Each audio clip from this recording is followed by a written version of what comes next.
오늘 우리에게 주시는 말씀 히브리서 11장 8절에서 10절입니다. 신약 성경 히브리서 11장 8절에서 10절 말씀 우리 같이 보도록 하겠습니다.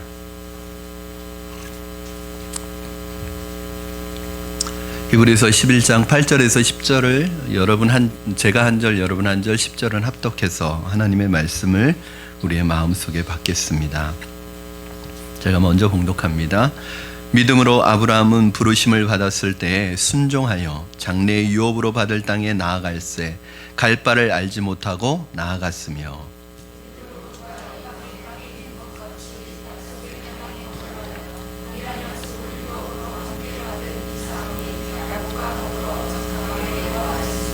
이는 그가 하나님이 계획하시고 지으실 터가 있는 성을 바랐음이라. 아멘. 우리 히브리서 11장에 나타나 있는 우리 믿음의 증인들, 믿음의 선배들 네 번째 시간입니다. 히브리서 11장에는 대홍수 이전에 세 사람의 믿음을 우리에게 소개해주고 있습니다. 첫 번째가 아벨의 믿음인데, 아벨의 믿음은 어떤 믿음으로 나타났죠? 예배드리는, 하나님 앞에 믿음으로 예배드린 아벨, 즉 하나님 앞에 예배드리는 것이 믿음입니다. 두 번째 에녹은 하나님과 동행하는 믿음을 보여주었던 사람입니다. 하나님과 어렵고 힘들더라도 하나님과 동행해 가는 것, 그것이 믿음입니다. 세 번째 노아의 믿음을 소개하고 있는데, 때로는 이해할 수 없는 하나님의 명령 앞에서도 자신이 의지하는 것이 아니라 하나님을 신뢰해서 말씀에 순종해 가는 것, 이것이 진정한 믿음의 모습이라는 것을 우리는 지난 시간까지 이제 보았습니다. 이것이 세 개의 물줄기입니다. 이 세 물줄기가 오늘 큰 바다로 와서 하나로 뭉쳐지는데, 그것이 바로 아브라함의 믿음이에요. 그래서 아브라함의 믿음 안에는 이 세 사람의 믿음이 다 있습니다. 아벨의 믿음도 있고 에녹의 믿음도 있고 노아의 믿음도 있어요. 그래서 사실은 이 아브라함의 믿음이 이 세 가지의 믿음이 합쳐져서 큰 바다와 같은 믿음으로 우리에게 전해지는데, 이것이 놀라운 이 믿음 때문에 아브라함 믿음의 조상이 된 것이죠. 그래서 신약 성경 도처에서 이 아브라함의 믿음을 소개하고 있는 이유가 이렇게 아브라함이 믿음으로 믿음의 조상이 되었기 때문입니다. 신기한 것은 예수님에 대해서는 모든 종교가 조금 입장을 달리 하지만 아브라함에 대해서는 신기할 정도로 아주 동일한 입장을 취하는데, 이 기독교도 이슬람교도 유대교도 다 아브라함을 자신들의 조상이라고 그렇게 말하고 있는 것을 보면 참 재미있는 현상이라고 하지 않을 수 없습니다. 바울이 쓴 로마서 4장 3절에 보면은 아주 이 위대한 믿음을 시작하는데, 아브라함이 하나님을 믿음에 그것이 그에게 의로 여기진 바 되었다. 무슨 말이냐면 믿음으로 의롭게 되었다는 말이 로마서 4장 3절에 있는 아브라함의 믿음을 시작하면서 나옵니다. 이 로마서는 여러분 아시는 것처럼 복음과 믿음에 대한 놀라운 구원의 교리를 담은 책입니다. 그래서 이신칭이, 즉 로마서의 주제가 이신칭인데, 이 이신칭이가 뭐냐면 믿음으로 말미암아 의롭게 되었다고 인정을 받는 것. 여러분이 어떤 행위를 해서, 어떤 여러분의 노력으로, 여러분이 착해서, 여러분이 어떤 돌을 닦아서, 어떤 덕을 쌓아서 구원을 얻는 것이 아니라 믿음으로 말미암아 구원을 얻는다는 이 놀라운 구원의 교리, 이신칭의 교리를 누구에게서부터 시작하고 있냐면 아브라함으로부터 시작하고 있고, 아브라함과 연결시켜서 시작하고 있다는 것이 이게 참 놀라운 것이에요. 그만큼 아브라함의 믿음이 대단한 믿음입니다. 우리 로마서 4장 16절에 보면은 아브라함의 믿음에 속한 자에게도 그러하니 아브라함은 우리 모든 사람의 조상이라고 설명하고 있습니다. 즉 여러분과 저는 아브라함의 혈통적인 후손은 아니에요. 피를 물려받은 후손은 아니에요. 그러나 아브라함을 우리는 뭐라고 부르냐면 믿음의 조상이라고 부릅니다. 왜 그렇죠? 우리가 믿음으로 의롭게 되는 그 첫 스타트가, 그 첫 시작이 누구로부터 시작돼요? 아브라함으로부터 시작되기 때문에 우리가 믿음으로 의롭게 된 하나님의 백성들은 다 누구의 후손이냐면 믿음으로 영적으로 아브라함의 후손이 되는 것입니다. 그렇다면 이 아브라함의 엄청난 믿음, 이 놀라운 믿음, 이 엄청난 믿음이 어떤 것인가? 오늘 문제를 오늘 주어진 본문을 통해서 하나씩 살펴보겠습니다. 아브라함을 통해 우리가 배울 수 있는 믿음은 어떤 믿음인가? 이 세 가지 믿음을 얘기하고 있는데 여러분과 오늘 하나하나씩 살펴보도록 하겠습니다. 먼저 여러분 8절 말씀을 읽도록 하겠습니다. 우리 오늘 본문 8절 한 목소리로 같이 읽겠습니다. 시작. 믿음으로 아브라함은 부르심을 받았을 때에 순종하여 장래의 유업으로 받을 땅에 나아갈새 갈 바를 알지 못하고 나아갔으며. 아멘. 아브라함의 믿음, 첫 번째 아브라함의 믿음은 무엇이냐면 순종하는, 행동하는 믿음입니다. 마음으로 순종하고 삶으로 행동에 옮기는 믿음. 믿음이라는 것이 여러분 무엇입니까? 머리로 하는 게 믿음이 아닙니다. 신앙생활은요, 머리로 하는 게 아닙니다.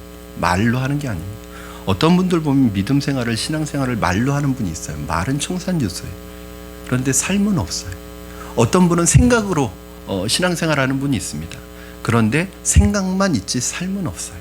그건 믿음 생활이 아닙니다. 오늘 아브라함이 우리를 통해서 물론 믿음으로 말미암아 의롭게 되었지만 믿음으로 의롭게 되어진 그의 삶에 나타나는 믿음의 모습은 뭐냐면 바로 삶으로 살아가고 행동으로 나타났다는 거예요.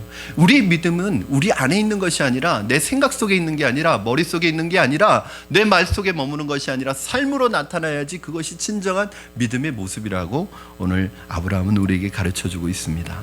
8절 하반절에 보니까 갈 바를 알지 못하고 나아갔다. 이게 믿음이에요. 하나님의 명령을 받았을 때 갈 바를 알지 못하고 나아갔다. 여러분, 어떻게 사람이 갈 바를 알지 못하고 가야 될 목적지도 모르고 나아갈 수 있겠습니까? 내가 떠나는 데는 어떤 분명한 목적지가 있어야지 떠나는 것이, 그래야 떠나는 것이 어떻게 어디로 갈지도 모르는데 떠날 수 있겠습니까?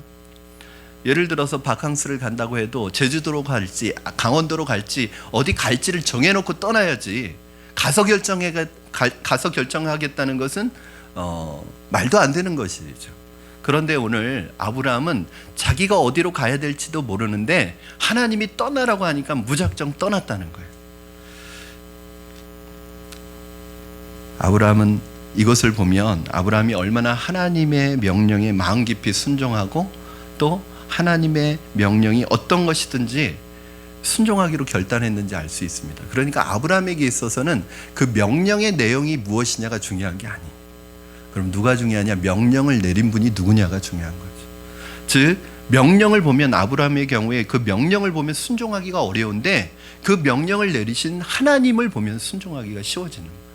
우리도 때로는 하나님께서 이해할 수 없는 명령을 내리실 때가 있습니다. 그 내용을 가만히 보면 순종하기 어려울 때가 많습니다. 도무지 이성적으로나 상식적으로나 합리적으로나 내 개인의 여건으로나 도저히 순종하기 어려울 때가 있습니다. 그러나 그 명령을 보면 어렵지만 하나님을 보면 쉬워집니다. 그래서 명령 때문에 순종하는 것이 아니라 하나님 때문에 순종하게 되는 것입니다. 이것이 아브라함의 믿음입니다.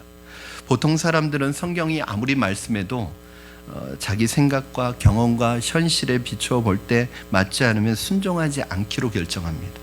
그것이 비록 옳은 말씀일지라도 내 현실적으로 소화하기 어렵기 때문에 순종하지 않는 방향으로 나아가기 쉽습니다.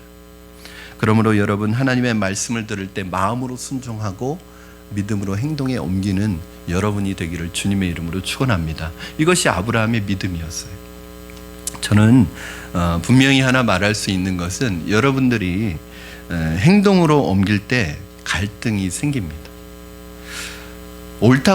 그러나 여러분, 옳다고 생각되면 하나님이 해주신다는 것을 믿고 결정하고 여러분 환경과 여건은 하나님께 맡기고 믿음으로 나아가면 하나님께서 여러분을 부르시고 여러분에게 명령하실 때 그 명령이 때로는 실현 불가능한 것일지라도 하나님이 부르셨을 때는 하나님께는 그가 다 가능하기 때문에 부르시는 거예요. 하나님께는 그것이 다 가능하기 때문에 여러분에게 그 명령을 내리시는 거예요. 그런데 우리는 왜 하나님의 명령에 순종하지 못하냐면 내 생각으로 볼 때는 이게 불가능한 거예요. 내 생각으로 볼 때는 말도 안 되는 거예요. 내 생각으로 볼 때는 도무지 이것은 순종할 만한 명령이 되지 않는 거예요.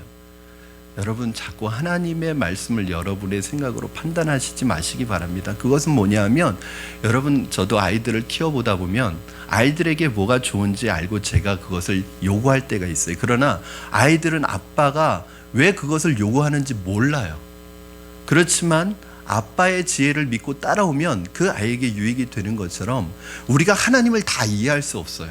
늘 말씀드리지만 여러분, 우리 기껏해 IQ 160 정도 되면 천재입니다. 그렇죠? 그것이 인간의 뇌의 아주 극히 일부분을 사용하고 있는 것을 여러분 아실 거예요. 그 좁은 인간의 뇌로 그 광대하신 하나님을 다 이해할 수 있어요? 제가 늘 말씀드리지만 만약에 여러분의 머리로 이해되어지고 여러분의 머리로 다 풀이가 되어지는 하나님이라면 그런 하나님 믿지 마세요. 그런 하나님을 왜 믿습니까, 여러분? 여러분이 할 수 있는 거 정도는 할 수 있고 여러분의 그 생각과 이성의 한계 안에서만 벗어나지 않는 하나님이라면 왜 그런 하나님을 믿습니까? 그분이 하나님입니까? 여러분이 이해할 수 없기 때문에 하나님이고 여러분이 납득할 수 없기 때문에 하나님입니다. 아이들이 어떻게 부모의 마음을 다 알 수 있습니까? 그 살아온 삶의 경륜과 그 지혜가 다른데 나중에 가면 알지 몰라도, 그러나 하나님은 하나님의 경륜과 하나님의 그 시간은 우리가 상상할 수 없는 그런 경륜을 가지고 계시는데 그 하나님을 어떻게 우리가 다 이해할 수 있겠어요? 아브라함의 경우에 있어서 이 명령의 내용보다 그 순종해야 될 대상이 하나님 때문에 순종했던 것이 아브라함의 믿음이었던 것처럼 저는 여러분에게도 그러한 믿음의 중심이 있기를 주님의 이름으로 축원합니다. 여기서 아브라함의 믿음을 살펴보았지만 더 중요한 것은 하나님이십니다. 결국은 우리가 아브라함이 믿음이 위대하구나, 아브라함이 믿음의 조상이구나, 어떻게 아브라함은 그렇게 믿음으로 살 수 있었지, 여기에 집중하시지 마시고 그 연약한 사람, 실수 많고 허물 많고 허점 많은, 여러분 아브라함이 처음 부르심을 받았을 때 보면 저와 여러분이랑 똑같은 보통 사람이, 믿음이 없는 사람이었습니다.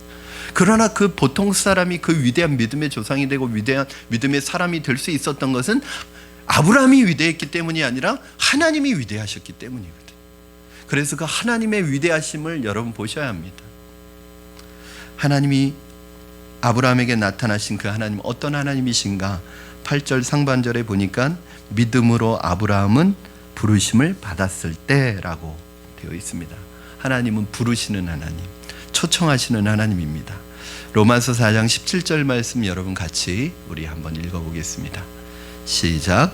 기록된 바 내가 너를 많은 민족의 조상으로 세웠다 하신과 같으니 그가 믿은 바 하나님은 죽은 자를 살리시며 없는 것을 있는 것으로 부르시는 이시니라.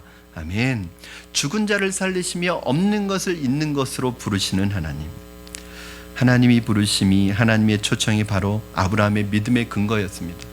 아브라함의 믿음이 어떻게 생긴 것이냐? 바로 하나님이 부르셨기 때문에 생긴 거예요. 제가 우리 새가족반이나 확신반에서 늘 말씀드리는 게 있습니다. 믿음이 도대체 뭐냐? 믿음이, 여러분 하나님을 여러분 어떻게 믿게 되셨죠? 어느 날 길거리에 가는데 갑자기 교회 가고 싶은 생각이 문득 들어서 교회 오신 분 계십니까? 어느 날 자고 일어났는데 갑자기 머리가 이상해져 가지고 교회 가고 싶은 생각이 드셔서 오신 분 계십니까? 아니에요. 대부분은 하나님이 우리를 부르셨다는 거예요. 그 부르시는 방법은 다 다양합니다. 어떤 분은 환난과 어려움 속에서 아무도 의지할 수 없을 때, 아무도 의지할 만한 사람이 없을 때 하나님을 찾고 싶은 마음이 들었을 때 하나님이 만나주신 분도 계시고, 어떤 분은 그런 어떤 우여곡절이 아니라 어떤 친한 사람을 통해서 하나님이 그 관계를 통해서 부르시는 경우도 있고, 어떤 사람은 좋아하는 것을, 여러분 저는 어떻게 교회 나왔는지 궁금하시지 않으세요? 저는 목사가 된 것도 대단하지만 제가 교회 나온 동기가 너무 재밌습니다. 친구가 저를 고등학교 3학년 때 처음 교회를 전도받아서 나왔는데 교회 체육대회 선수가 부족하다고 농구 선수 하나 필요하다고 그래서 제가 부정 선수로 왔다가 교회에 발목이 붙잡혔어. 너무 와서 이렇게 농구를 하고 체육대회를 마쳤는데 그 교회 누나들이 얼마나 친절하게 대해주는지 그게 너무 좋은 거예요. 그런 친절을 받아본 적이 없어서 계속 교회 나오고 싶어서 저는 농구하러 나온 거죠. 매주 저는 교회 나와서 예배가 끝나면 아이들하고 같이 농구하러 가는 그 재미에 나온 거예요. 그런데 어느 날 저를 전도했던 친구가 제자훈련을 한다는 거예요. 그러면서 한 임원 5명이서 제자훈련을 하는데 그 시간 동안 저 혼자 친구를 기다리는 게 너무 멋쩍어서 그냥 나도 들어가서 같이 들으면 안 되냐고. 그 제자반에 제가 들어가서 청강을 하다가 예수님을 인격적으로 만나고 예수님을 영접했고 그해 여름에 성령님을 수련회에서 체험했어요. 그게 제가 주님을 믿게 된 동기고, 그런 제가 목사가 될 줄은 누가 알았겠습니까? 그러니까 하나님이 부르시는 통로는 다 달라요. 그러나 중요한 것은 여러분이 갑자기 온 게 아니라는 거예요. 하나님이 이미 여러분의 인생 속에서 계속해서 여러분을 부르시고 녹화하시고 여러분을 부르시고 계셨는데, 그것이 안 들리고 있다가 어느 시점에서 들리기 시작한 거예요. 그것이 여러분의 삶의 고난이든지 아니면 어떤 계기가 있든지 내 삶에 어려웠을 때 그 하나님의 음성이 속삭임으로 들리다가 크게 들리기 시작한 거죠. 그래서 우리가 믿음이라는 건 뭐냐면 내가 스스로 찾아서 내가 하나님을 믿겠다고 믿은 게 아니라 우리는 다 하나님이 불러주신 거에 대해서 응답한 거예요. 제가 여러분의 이름을 부르면 대답하겠죠? 그거예요. 그게 믿음이에요. 부르지 않았는데 혼자 대답하고 다니면 좀 이상한 사람입니다. 불렀기 때문에 대답한 거예요. 사랑하는 여러분, 그러므로 여러분이 주님께 나오는 것, 오늘 교회에 오신 것은 여러분 뜻으로 나오신 게 아닙니다. 여러분이 나오고 싶어서 나온 게 아닙니다. 다 하나님이 불러주신 거예요. 여러분을 하나님의 구원으로 불러주셨고, 오늘 이 자리에 오는 것, 제가 주일마다 그 새벽마다 그리고 토요일마다 우리 교역자들하고 같이 기도하는 게 뭐냐면, 하나님 내일도 우리 성도님들 어린아이들로부터 중고등부 장년부에 이르기까지 하나님의 백성들 교회로 나올 때 이 교회로 나오는 거 마귀가 싫어하니까 어떻게 해서든 방해할 겁니다. 교회 나오는 발걸음 방해하고 어떤 일이 생겨서 못 나오게 만들고 자꾸 못 나올 건수를 만들고 이런 방해들이 있을 텐데, 하나님 우리 성도님들 이러한 방해들에도 불구하고 이 방해를 이기고 그런 방해들 하나님께서 막아주셔서 내일 교회까지 잘 나올 수 있도록 그 발걸음을 인도해달라고 제가 이거 매주 기도하는 거예요. 왜? 하나님의 뜻이 아니면 여러분 교회로 나올 수 없기 때문에 그렇습니다. 여러분 오늘 여러분이 여기 나오신 것도 바로 하나님의 그런 부르심과 인도하심이 있었다는 것을 여러분 기억하시기 바랍니다. 교회란 뭐냐? 이 교회라는 말의 헬라어가 에클레시아인데 이것이 무슨 뜻이냐면 세상으로부터 부르심을 받은, 세상으로부터 부르심을 받은 하나님의 백성의 모임, 이런 뜻을 가지고 있어요. 교회는 어떤 사람들이 모이는 곳이냐? 교회는 오고 싶은 사람들이 왔다 갔다 하다가 만든 것이 아닙니다. 교회는 외로운 사람들이 서로 위로하고 서로 교제하기 위해서 만든 사회적 그룹이 아닙니다. 교회는 어떤 자신들의 혁명이나 이상을 실현하기 위한 만들어진 그런 조직도 아닙니다. 교회는 하나님의 백성들이, 하나님으로부터 부르심 받은 하나님의 백성들이 모이는 것이 교회입니다. 그러므로 오늘 여러분이 여기 앉아 계신 것은 하나님께서 여러분을 부르셨고 여러분을 기다려 주셨기 때문입니다. 아브라함을 향해서 하나님께서 오랜 시간 기다려 주셨기 때문에 아브라함이 믿음의 조상이 될 수 있었습니다. 아마 여러분 오늘 교회 나오기 전까지 하나님은 몇 년 동안 기다려 주셨을 거예요. 제가 고3 때 주님 앞에 나가기 전까지 주님께서 저를 5년 동안이나 불러주시고 계셨습니다. 제가 주일학교 졸업하고 학생 중고등학교 동안 교회를 안 다녔습니다. 그런데 하나님은 저를 계속 부르고 계셨어요. 하나님이 만약에 기다려 주시지 않으셨다면 5년 동안이나 여러분 기다리실 수 있습니까? 누군가를? 때로는 10년 동안 기다리실 수 있습니까? 우리는 아마 하루도 기다리기 일주일 기다리기 힘들 거예요. 그러나 하나님은 여러분 그렇게 오랫동안 기다려 주셨어요. 여러분 하나님이 기다려 주시지 않았으면 여기 앉아 있을 수 있는 분이 없습니다. 창세기 12장 1절 보시면 하나님이 아브라함을 부르셨는데 그 부르심의 내용이 무엇인가 알 수 있는 구절입니다. 아주 유명한 구절인데 우리 창세기 12장 1절 말씀 같이 읽겠습니다. 시작. 여호와께서 아브라함에게 이르시되 너는 너의 고향과 친척과 아버지의 집을 떠나 내가 내게 보여줄 땅으로 가라. 아멘. 바로 하나님이 아브라함에게 명령하신 내용입니다. 간단히 말하면 떠나라.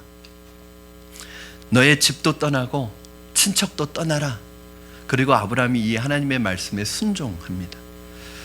여기 우리 굉장히 중요한 하나의 핵심을 발견할 수 있는데, 신앙이라는 것은 무엇이냐? 신앙이라고 하는 것은 떠남에서부터 시작됩니다.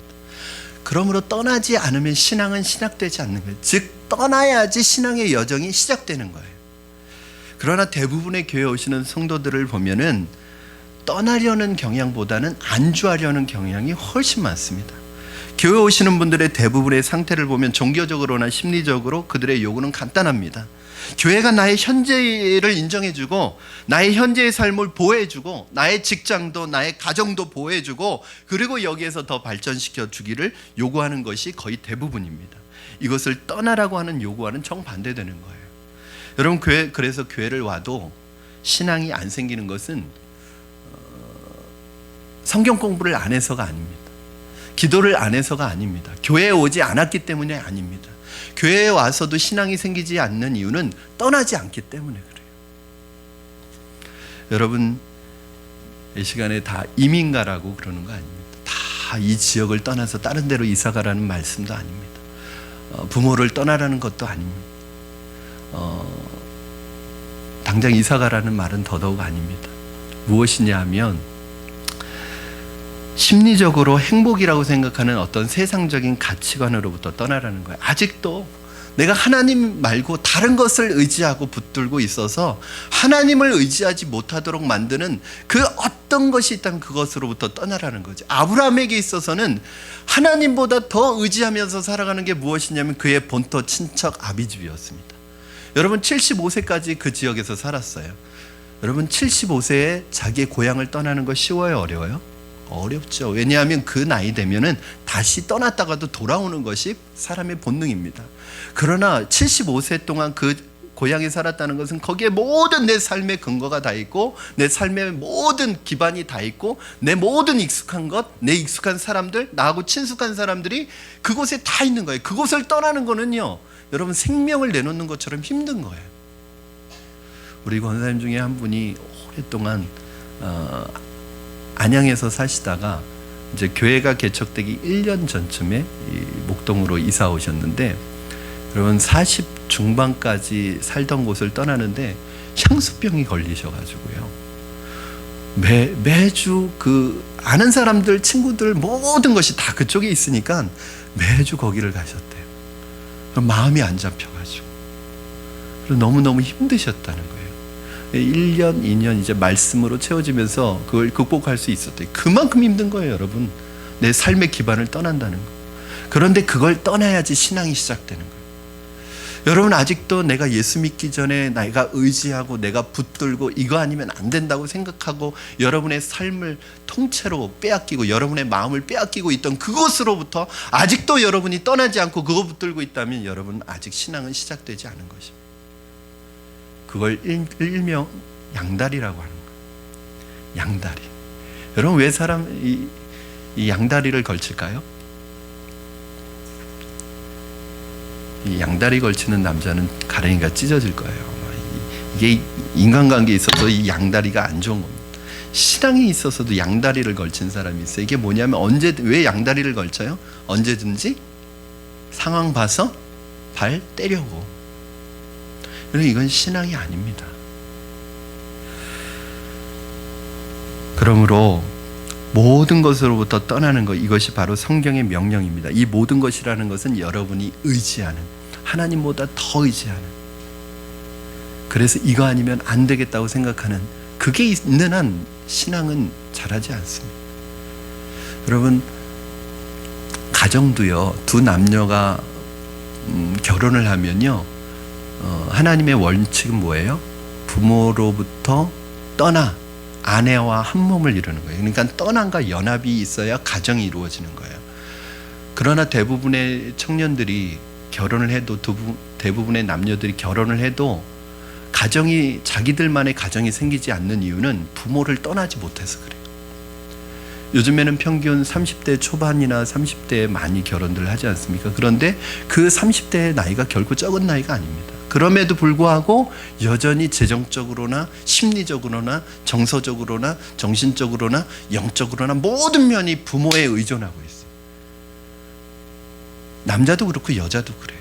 그러니까 이 두 남녀가 결혼을 해서 부모로부터 완전히 정서적으로, 정신적으로, 재정적으로, 심리적으로 이 모든 면에서 떠나야지 그들만의 독창적인, 그들만의 아름다운 새로운 가정이 일어나는데, 부모로부터 떠나지 못하고 여전히 부모에게 밀착되어 있기 때문에 사실은 그 가정만의 문화가 생기지 않는 거예요. 똑같습니다. 하나님을 믿어도 옛 생활로부터 내가 떠나지 않고, 옛 습관으로부터 떠나지 않고, 내가 집착하던 내가 의지하는 그것으로부터 결코 떠나지 않으면, 여러분, 우리 신앙은 자라지 않고 맨날 그 수준이에요. 맨날 그 자리입니다. 10년 교회 다녔는데도 맨날 그 사람이 그 사람이에요. 왜요? 떠나지 않았기 때문에 그래요.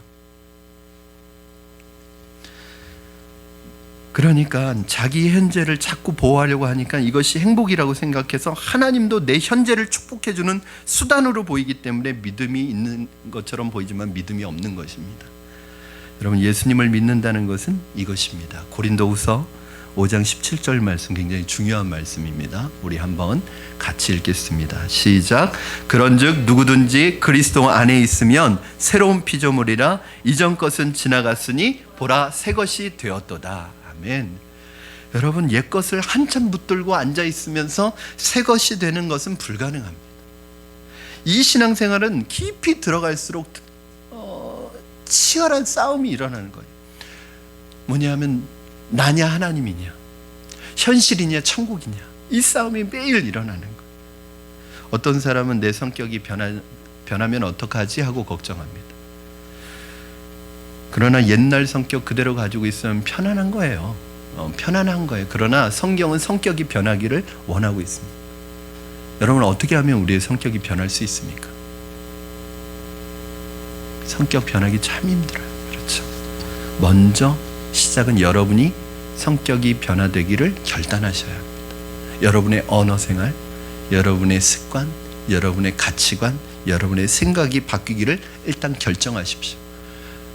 바꾸어진 다음에 결정하는 것이 아니라 여러분이 결정하면 바꾸어집니다. 여러분이 먼저 결단하시면 하나님이 일하십니다. 하나님이 일하는 거 보고 내가 결정하겠다? No. 여러분이 결정하시면 하나님이 여러분의 결정에 도우시고 여러분의 결정에 성령의 기름을 부어주십니다. 대부분의 사람이 신앙생활을 못하는 이유는 결정을 못해서 그래요. 오늘 여러분 예배를 드리고 이 바깥을 나가실 때 한 가지 정도는 결정하고 가셔야 합니다. 내가 어떻게 살아가야 될지 결정하고 가셔야 합니다. 두 번째, 아브라함의 믿음은 만들어지는 것입니다. 여러분, 아브라함의 믿음은 태어날 때부터 가지고 태어난 것이 아니라 후천적인 믿음이고 만들어진 믿음이고 점진적인 믿음이었다는 것에 여러분 위로를 받으시기를 바랍니다. 우리가 성경에 나오는 인물들을 볼 때마다 이건 성경에 나오는 인물들은 우리하고 다른 사람인 것처럼 생각을 해요. 아니, 아브라함의 믿음을 어떻게 우리가 쫓아갈 수 있단 말인가? 모세의 믿음을 어떻게 우리가 쫓아갈 수 있단 말인가? 우리는 그냥 평범한 보통 사람인데, 여러분, 그렇지 않습니다. 아브라함이요, 처음에 부르심을 받았을 땐 저와 여러분과 똑같은 보통 사람이었다는 거예요. 거짓말 아닙니다. 제가 지어낸 말 아니에요. 성경에 그렇게 나와 있어요. 여러분, 여호수아 24장 2절에 보면 뭐라고 기록되어 있냐면, 옛적에 너희 조상들 곧 아브라함의 아버지 나홀의 아버지 데라가 강 저쪽에 거주하여 다른 신들을 섬겼으나, 즉 아브라함도 부르심을 받기 전에는 어떤 사람이었어요? 우상을 숭배하는, 하나님을 믿지 않는 가족 안에서, 그런 사회 속에서 하나님을 떠나서 살아가던 사람이었습니다. 여러분, 저는 저희 가정이 친가로 외가로 다 불교 집안입니다. 제사를 꼬박꼬박 드렸던 집안. 그런 가운데서 하나님이 저를 쏙 뽑아내셔가지고 저를 예수 믿게 해주시고 또 목사가 되게 해주셨어요. 처음에 아브라함의 믿음의 반응을 보면, 하나님이 아브라함을 부르셨을 때 한번 반응을 여러분 보시죠. 창세기 11장 31절 말씀 보시겠습니다. 우리 같이 한 목소리로 읽겠습니다. 시작. 데라가 그 아들 아브라함과 하란의 아들인 그의 손자 롯과 그의 며느리 아브라함의 아내 사레를 데리고 갈대아인의 우르를 떠나 가나안 땅으로 가고자 하더니 하란에 이르러 거기 거류하였으며. 아멘. 여러분, 여기에서는 마치 아브라함의 아버지 데라가 아브라함과 롯과 사라를 데리고 떠난 것처럼 되어 있지만, 하나님이 부르신 사람은 아브라함이에요. 즉 아브라함이 아버지를, 창세기 12장 1절에 나와 있는 것처럼 아브라함이 아버지 데라와 조카 롯과 아내 사라를 데리고 떠난 거예요. 그런데 오늘 보니까 하나님이 너는 본토 친척 아비집을 떠나라고 말씀하셨는데, 이 말씀에 100% 순종했어요? 안 했어요? 안 했죠. 어떻게 알 수 있죠? 너는 친척을 떠나라고 했는데 친척을 데리고 왔죠. 조카 롯을 데리고 왔습니다. 그리고 내가 내게 지시할 땅으로 가라고 그랬는데, 지시할 땅으로 가다가 중간에 갈대아 우르라는 곳에 떠나서 어디에서 머물렀어요? 하란이라는 곳에서 머물렀는데, 여기에 왜 머물렀을까요? 이 하란이요, 갈대아 우르하고 아주 비슷한 지역이에요. 환경이. 그러니까 고향을 떠나긴 떠났지만 향수병에 아마 가족들이 이겨내지 못하고 갈대아 우르와 비슷한 지역에 머물러서 15년을 사는 거예요. 여러분, 아브라함의 믿음이 처음에는 이렇게 연약하고 부족한 믿음이었습니다. 현실에 편승하는 믿음이었습니다. 그 이후에도 여러 번의 쓰라린 실패와 경험을 맛보았습니다. 그렇게 아브라함은 처음엔 시행착오를 겪고 실패를 하였습니다. 그러나 놀라운 것은 하나님은 실패하지 않으셨습니다. 25년 동안 하나님은 아브라함의 인내를 가지고 기다려 주셨습니다. 하나님은 그렇게 저와 여러분을 기다려 주셨고, 하나님이 기다려 주셨기 때문에 저와 여러분이 오늘 여기에 있는 것입니다. 오늘 여기에 나온 것입니다. 그리고 앞으로도 여러분의 믿음이 성장해 가기를 하나님 기다려 주실 거예요. 여러분, 믿음이라는 것이 하루아침에 자라지 않습니다. 아브라함이 75세에 부르심을 받아서 100세 될 때 25년이나 믿음이 성장했어요. 그러니까 아브라함이 하나님 기뻐하시는 믿음이 되기까지는 25년 걸렸단 말이에요. 여러분, 믿음은 그렇게 하루아침에 생기는 게 아닙니다. 여러분은 이제 믿음의 여정을 시작한 거예요. 그렇게 믿음으로 하나하나씩 이루어가는 것입니다. 그러나 25년 동안 하나님과 함께 살면서 아브라함이 어떻게 변화되었느냐? 나중에는 아들 독자 이삭을 하나님 앞에 바치는 믿음의 정상에 오르게 됩니다. 여러분, 그거 아세요? 창세기 22장이 아브라함이 독자 이삭을 하나님 앞에 드린 사건인데, 이 이후로는 하나님이 아브라함에게 어떤 시험도 안 하세요. 이게 무슨 말이에요? 시험에 완전히 패스한 거예요. 여러분, 하나님이 우리 인생을 살아가다가 테스트를 하십니다. 그건 뭐냐면, 학교에서 학생들에게 시험을 보게 하는 이유가 뭐죠? 학생들 골탕 먹이려고 시험 보게 하나요? 학생들 스트레스 받게 하려고 시험 보게 하나요? 그 시험을 통해서 정리가 됩니다. 학생들도 시험을 안 보면 공부한 거 정리가 안 됩니다. 그리고 그 실력이 업그레이드 되고요. 또 하나는, 그럼 이 시험을 통해서 진짜 학생을 선별해내는 거죠. 평상시에는 공부 잘할 것 같이 생긴 아이인데 시험 보면 성적이 안 되는 아이가 있어요. 어떤 애는 참 얼굴은 공부 못하게 생겼는데 시험 보면 공부 잘하는 아이. 성도님들도 이렇게 보면 믿음 생활 잘하시는 것 같은데 결정적인 순간에 넘어지는 분이 있고요. 믿음 생활 별로 못하시는 것 같은데 결정적인 순간에 믿음으로 일어나는 분이 있어요. 그러니까 이 시험이 오기 전에는 진짜와 가짜가 구별이 안 되는 거예요. 하나님께서 여러분 이 테스트를 우리의 삶 속에 하셔서 우리를 성장시키시고 성숙시켜 가는데, 아브라함이요 22장을 이후로 아브라함을 시험했다는 말이 없습니다. 여러분, 시험은 어떻게 해야 되죠? 빨리 통과하셔야죠. 제 시험 보시지 마시기 바랍니다. 계속 돌고 도시지 마시기 바랍니다. 사랑하는 여러분, 처음부터 온전하고 위대한 믿음을 가진 사람은 어디에도 없습니다. 그 어디에도 날 때부터 믿음을 가지고 태어난 사람은 없습니다. 우리가 믿음의 거장이라고 부르는 그 위대한 믿음의 선배들, 위대한 믿음의 성인들을 보면은 그들도 처음에는 다 우리와 같은 보통 사람이었는데 그 사람들이 믿음의 사람이 된 거예요. 그러므로 여러분이나 설교하는 저나 믿음이 아직 불완전합니다. 그리고 회개할 것이 아직 많이 남아 있습니다. 그러나 성경대로 보면 믿음은 만들어지는 것이고 우리의 믿음을 하나님께서 세워 가실 거예요. 제가 우리 제자반에서 첫 시간에 하는 말이 있습니다. 우리 믿는 사람들이 뭐냐? 공사 중이다. 여러분 이마에는 다 공사 중이라고 쓰여 있습니다. 여러분 길거리에 가다 공사 중이라는 편말이 붙어 있거나 표지판이 붙어 있을 때 그 밑에 안내 문구가 하나 있죠? 뭐라고 쓰여져 있습니까? 통행에 불편을 드려서 대단히 죄송합니다. 그래서 여러분, 우리는 공사 중이기 때문에 남에게 불편을 드릴 수 있습니다.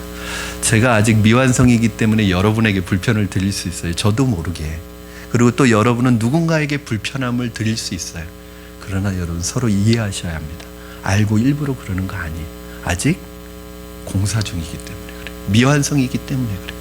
그런데 놀라운 것은 빌립보서 1장 6절 말씀에 뭐라고 말씀하고 있냐면, 너희 안에 착한 일을 시작하시니가 그리스도의 날까지 우리를 이루어 가신대요. 아직은 우리가 미완성이고 아직은 부족하고 아직 내 믿음의 모습을 보면 기쁠 때보다 실망할 때가 훨씬 많지만 이게 끝이 아니라 하나님은 우리 안에 착한 일을 시작하셔서 우리의 놀라운 믿음의 모습으로 만들어 가신다는 거예요. 아브라함의 믿음이 조상이 된 것처럼, 모세가 믿음으로 나았던 것처럼, 아벨이 믿음의 사람이 된 것처럼 결국 하나님이 우리 안에서 지금 일을 시작하셨고 언젠가 하나님의 때가 되면 정말 멋진 믿음의 사람으로 변해 있을 것이라는 믿음의 여러분 기대를 잊지 마시기 바랍니다. 실제로 저는 그런 사람 많이 봤어요. 참, 저 사람 믿음이 있나 할 정도로 제 생각에는 연약했던 사람인데 한 몇 년 후에 만났는데 놀라운 하나님의 사람으로, 사역자로 변해져 있는 거예요. 여러분, 아무도 모르는 거예요. 그러므로 내 기준으로 다른 사람 판단하면 안 됩니다. 그 사람이 지금은 연약하지만 먼저 된 자가 나중되고 나중된 자가 먼저 될 수 있어요. 지금은 나보다 연약해 보여도 언젠가는 나보다 더 믿음이 놀라운 사람으로 변할 수 있어요. 이게 하나님이 하시는 일이에요. 사랑하는 여러분, 그러므로 나를 보지 말고 주님을 바라보시기 바랍니다. 세상이나 환경에 매이지 말고 자꾸 하나님을 바라보시고 말씀을 바라보시기 바랍니다. 이때 우리의 불완전한 믿음은 날로 날로 새로워질 것입니다. 지금 나에게 믿음이 없다고 한탄하지 마시고 믿음을 갖겠다고 결정하시기를 바랍니다. 마지막으로 세 번째, 믿음은 미래를 향하는 것입니다. 이 세 번째 아브라함의 믿음은 종말론적 신앙이라고 우리가 말할 수 있는데, 종말론이 뭐냐? 이 종말론이라는 말과 비슷한 말이 있는데 미래학이라는 학문이 있어요. 그러니까 미래에 어떤 일이 일어날지를 연구하는 학문이에요.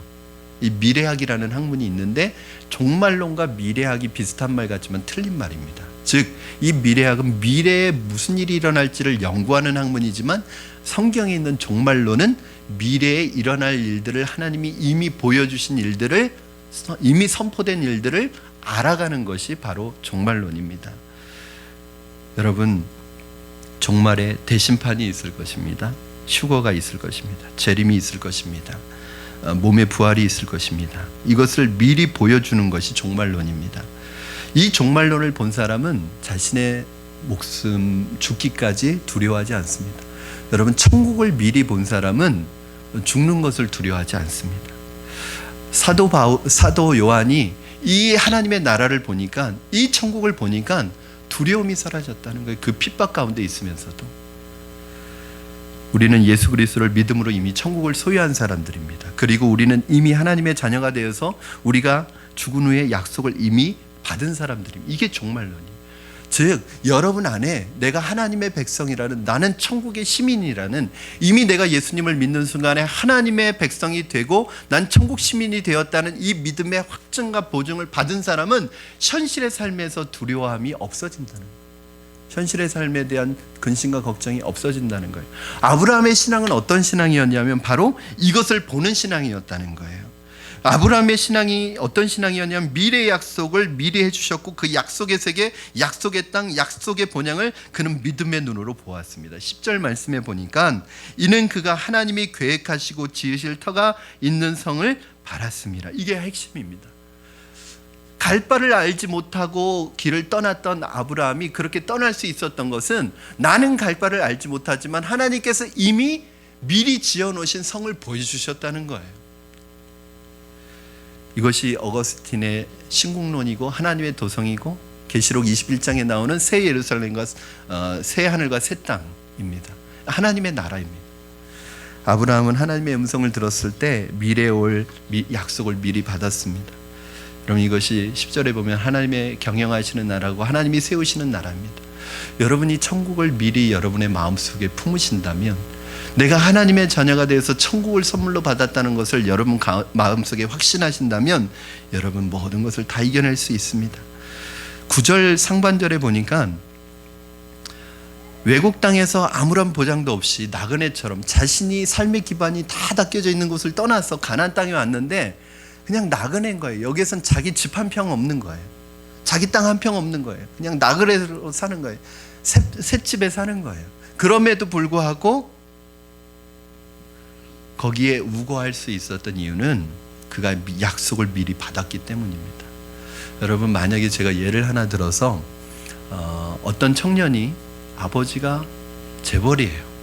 엄청난 부자예요. 그리고 그 아버지의 영향력도 엄청난 분입니다. 그런데 이 아들이 나는 아버지의 영향력으로 살지 않고 내가 나가서 좀 고생 좀 하겠습니다. 그리고 집을 나와서 아버지에게 허락을 받고 집을 나왔어요. 그리고 단칸 셋방, 뭐 몇 평 안 되는 방, 거실도 없는 방, 딱 방 하나만 있는 그 방에서, 반지하 방에서 밤에는 막 비가 오면 물이 역류해서 들어오고, 그리고 막 곰팡이가 쓰는 그 집에 살면서도 이 아들은 그것 때문에 실망하거나 좌절하거나 절망하지 않을 거예요. 왜냐하면 그 어려운 집에 살면서도 이곳은 내 집이 아니라 내가 돌아가야 될 집이, 아버지의 집이, 그 엄청난 집이 있다는 것을 알면 이 아들은 그런 집에 살아도 기죽지 않을 거예요.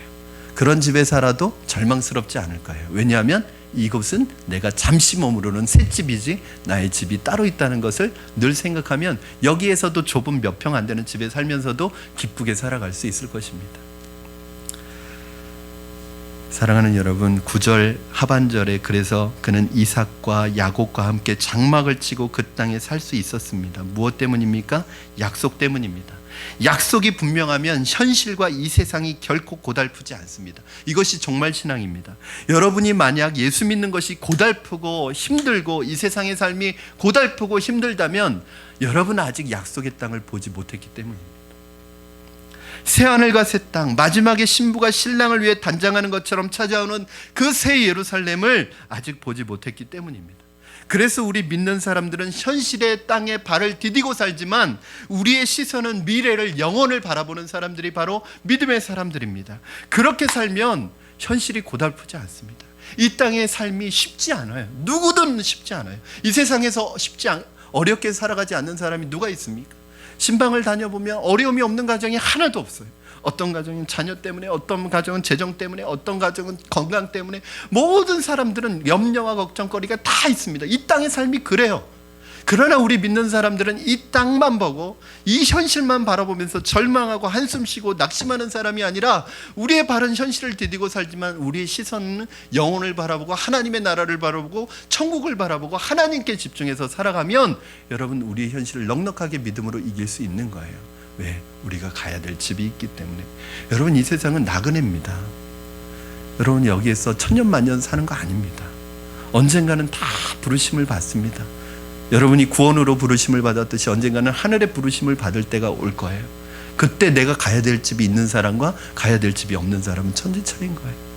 여러분, 몇 평 집 안에 살아도 가야 될 집이 있는 사람은요, 이거 힘들지 않아요. 이겨낼 수 있어요. 그러나 이 몇 평 집에 사는 사람이 힘든 이유가 뭐냐면 내가 가야 될 곳이 없고 이게 내 전부면 힘든 거예요. 오늘 여러분이 이것을 본다면 여러분이 예수 그리스도를 믿고 하나님이 약속하신 하나님의 나라 천국이 여러분의 마음속에 분명히 있다면 어떤 일을 만나도 나그네처럼 순례자의 삶을 살 수 있을 것입니다. 이것이 분명하면 오늘 여러분 이 세상에서 어떠한 기막힌 일을 당할지라도, 어떠한 억울한 일을 당할지라도 마음의 평화를 빼앗기지 않을 것입니다. 여러분, 믿음이란, 신앙이란 뭐냐 하면 상황과 환경 때문에 나 마음의 평화를 빼앗기지 않는 거예요. 여러분, 예수님이 뭐라고 그러시죠? 내가 너에게 평안을 주노니 이것은 세상이 주는 것 같지 않다. 즉, 세상이 주는 평안은 환경과 상황이 좋을 때만 마음이 편해요. 일이 잘 풀려야 마음이 편해. 이게 세상이 주는 평안입니다. 그러나 하나님이 주시는 평안은 어떤 평안인지 아세요? 일이 잘 안 풀려도, 환경과 상황이 어려워져도 상황과 환경에 관계없이 내 마음속에 평화가 지속되는 거예요. 왜요? 나는 이 땅을 바라보는 게 아니라 하나님을 바라보고 말씀을 바라보고 천국을 바라보기 때문입니다. 여러분, 무엇 때문에 불안해하십니까? 무엇 때문에 지금 두려워하십니까? 무엇 때문에 걱정하십니까? 혹시 여러분의 시선이 하나님이 아니라 지금 땅만 바라보고 그 현실만 바라보고 내 문제만 바라보기 때문에 그렇지 않습니까? 문제를 바라보면 문제는 산더미처럼 커집니다. 그러나 그 문제 너머에 계신 하나님을 바라보면 이 문제가 작아집니다. 문제가 없는 건 아니에요. 그러나 문제에 집중하는 사람 문제가 커 보입니다. 그러나 하나님께 집중하는 사람 문제가 작아집니다. 시편 27편 1절에서 3절은 다윗의 고백인데 이 종말신앙을 가진 사람입니다. 우리 한번 1절에서 3절 읽으시되 3절 말씀에 귀를 기울이시고 주의를 기울여서 읽도록 하겠습니다. 같이 읽겠습니다. 시작. 여호와는 나의 빛이요 나의 구원이시니 내가 누구를 두려워하리요. 여호와는 내 생명의 능력이 되시니 내가 누구를 무서워하리요. 악인들이 내 살을 먹으려고 내게로 왔으나 나의 대적들 나의 원수들인 그들은 실족하여 넘어졌도다. 군대가 나를 대적하여 진칠지라도 내 마음이 두렵지 아니하며 전쟁이 일어나 나를 치려할지라도 나는 여전히 태연하리로다. 아멘. 여러분, 하나님이 주시는 평화는 어떤 평화예요? 전쟁 속에서도 누리는 평화. 여러분, 전쟁이 없다고 평화가 아닙니다. 진정한 평화는 전쟁 속에서도 느끼는 것이 마음의 평안을 느껴야 합니다. 그것이 하나님이 주시는 평화예요. 여러분, 고린도후서 4장 7절에서 9절에 보면 바울도 동일한 고백을 합니다. 우리 함께 말씀의 의미를 생각하시면서 함께 읽겠습니다. 시작. 우리가 이 보배를 질그릇에 가졌으니 이는 심히 큰 능력은 하나님께 있고 우리에게 있지 아니함을 알게 하려 함이라. 우리가 사방으로 우겨쌈을 당하여도 쌓이지 아니하고 답답한 일을 당하여도 낙심하지 아니하며 박해를 받아도 버림받지 아니하며 거꾸로 뜨림을 당하여도 망하지 아니하고. 아멘. 바로 이게 신앙입니다, 여러분. 오늘 여러분에게 이러한 믿음이 있기를 주님의 이름으로 축원합니다. 예수 그리스도의 믿음으로 아브라함처럼 하나님의 말씀에 순종하고 내 이성의 동의를 구하지 않고 믿는 그대로 하나님 말씀하신 그대로 믿음으로 나아가시기 바랍니다. 그리고 여러분의 믿음은 완전한 믿음이 아니라 성장해가는 진행 중인 믿음을 기억하시고 여러분의 연약함 때문에 실수 때문에 넘어지고 때로는 죄를 지어도 그것 때문에 정서적으로 정신적으로 심리적으로 너무 여러분 학대하지 마시기 바랍니다. 나는 왜 이런 사람일까? 나는 도대체 어떤 인간일까? 뭐 이렇게 학대하지 마십시오. 왜냐하면 그게 우리 모습이에요. 그렇게 여러분 넘어지고 때로는 믿음 없는 모습이 여러분에게 보일 때 그렇게 생각하십시오. 그렇지, 이게 내 모습이지, 이게 내 원래 모습이지. 하나님 없으면 나는 언제든지 이렇게 살아갈 수밖에 없지. 그래서 내게 하나님 더 필요해요. 하나님, 내가 이렇기 때문에 하나님 없으면 안 돼요.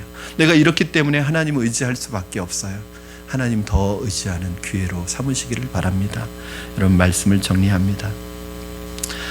우리의 믿음은 불완전한 믿음이지만 날마다 하나님께서 나와 동행하심으로 말미암아 우리의 믿음은 새로워질 것입니다. 우리의 믿음은 종말론적이라는 것을 기억하면서 현실만 바라보지 마시고 땅만 바라보지 마시고 약속을, 미래의 약속을, 천국의 소망을 붙드는 이 믿음으로 살아가시는 여러분 되시기를 주님의 이름으로 축원합니다. 우리 이 시간에 함께 찬양하시고 우리 합심해서 기도하겠습니다. 아브라함이 갈 바를 알지 못하지만 하나님께서 떠나라고 말씀하실 때 믿음으로 떠났고 또 그 믿음으로 떠난 그것을 통해서 하나님의 나라가 아브라함을 통해 세워지는 것처럼 하나님, 우리는 연약하고 부족하고 보통 사람입니다. 그러나 하나님 말씀하실 때 믿음으로 순종할 때 우리 안에 먼저 하나님의 나라가 이루어지게 하시고 우리를 통하여 우리 주변에, 우리가 있는 가정에, 우리가 있는 직장에, 우리가 걸어가는 그곳에, 내가 가는 곳마다 하나님의 나라가 이루어지게 하여 주시옵소서. 우리 같이 믿음으로 고백하며 찬양하겠습니다.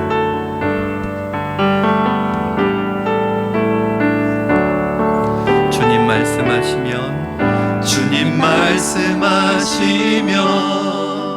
내가 나가리라. 주님 뜻이 아니면 내가 멈춰서리다. 나의 가고 서는 것 주님 뜻에 있으니 오 주님 나를 이끄소서. 우리 다시 한번 고백합니다. 주님 말씀하시면, 주님 말씀하시면 내가 나가리라. 주님 뜻이 아니면 내가 멈춰서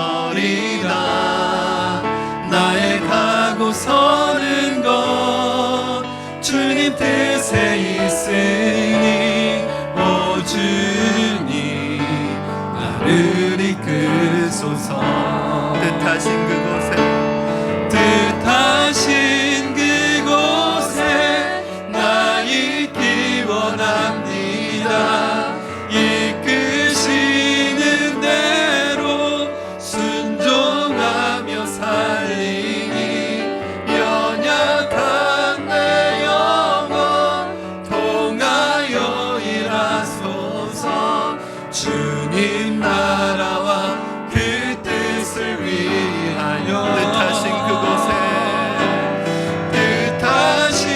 그곳에 나 있기 원합니다. 이끄시는 대로 순종하며 살리니 연약한 내 영혼 통하여 일하소서. 주님 나라와 그 뜻을 위하여 오 주님 나를 이끄소서. 오 주님 나를 이끄소서. 오 주님 나를 이끄소서. 이 시간에 오늘 주신 말씀으로 같이 결단하며 기도하시겠습니다. 하나님, 이 세상 살아가는 동안에 우리의 시선이 현실의 어려움, 땅의 고통만 바라보지 않게 하시고 약속된 세계, 새하늘과 새 땅, 우리에게 예비하신 그 천국을 소망하며 하나님을 바라보고 천국을 바라보는 영적인 시야가 열려지게 하여 주시옵소서. 하나님께서 우리에게 떠나라고 말씀하실 때 내가 아직도 붙들고 있는 옛사람의 것, 하나님 아버지보다 더 의지하고 아직도 그것이 내 신앙처럼 내 마음을 빼앗는 그 모든 것에서 하나님 과감하게 떠남으로 말미암아 진정한 믿음의 길을 걸어갈 수 있도록 하나님 우리를 붙들어 주시옵소서. 주님 말씀하실 때 하나님 아버지 옛사람으로부터 떠날 수 있게 해달라고, 그렇게 믿음의 길을 걸어갈 수 있게 해달라고 우리 같이 한번 기도하며 나가겠습니다. 살아계셔서 역사하시는 하나님 아버지 감사합니다. 오늘 하나님 우리에게 주어진 시간 속에서 아버지 이 땅에 살아가는 동안에 어떠한 어려움과 하나님 고통이 우리에게 온다 할지라도, 어떠한 삶의 어려움이 온다 할지라도 그 어려움 때문에 낙심하지 않게 하여 주시고, 어려움 때문에 실망하지 않게 하여 주시고, 넉넉히 감당할 수 있는 믿음을 우리에게 허락하신 줄로 믿습니다. 하나님 아버지 고난을 극복하게 하시고 이기게 하시고 이 땅만 바라보는 것이 아니라, 현실만 바라보는 것이 아니라 하늘을 바라보고 하나님을 바라보고 천국을 바라보며 믿음으로 이겨나가게 하여 주시옵소서. 아버지 하나님께서 우리에게 떠나라고 명령하실 때 아직도 붙들고 있는 옛사람의 습관들과 옛사람의 하나님 아버지 의지하는 것들 다 떠나게 하여 주셔서 온전한 신앙이 우리로부터 시작되어지게 하시고 온전한 믿음의 발걸음이 우리로부터 시작되어질 수 있도록 우리를 도우시고 우리를 역사하시고 우리를 새롭게 하여 주시옵소서. 주님 우리의 연약함을 도우시고 하나님 우리의 신앙이 성장하게 하시고 아직은 연약하지만 믿음으로 자라가게 하시고 믿음으로 나아갈 수 있도록 우리를 돌보아 주시옵소서. 우리를 지켜주시옵소서. 은혜를 더하여 주시옵소서. 살아계신 하나님 아버지 감사합니다.